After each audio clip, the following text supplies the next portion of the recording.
حمزہ آباد پولیس کا ناجائز اسلحہ ہولڈرز کے خلاف کریک ڈاؤن جاری۔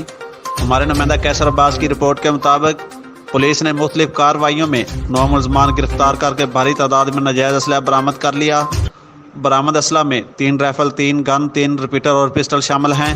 گرفتار ملزمان کے خلاف مقدمات درج کر لیے گئے جن سے مزید تفتیش جاری ہے۔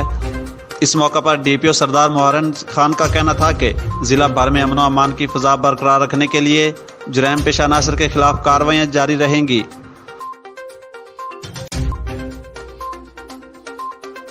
ہمارے نمائندہ کیسر عباس کی رپورٹ کے مطابق 20 جون پیر کے روز صبح 11 بجے ایڈن سٹی کے بجلی کے بل اور لائن رینٹ کی مد میں اوور بلنگ کے سلسلے میں ایڈن سٹی کے آفس 247A کے سامنے بھرپور احتجاج کیا گیا، جس میں علاقہ مکینوں کی کثیر تعداد نے بھرپور شرکت کی۔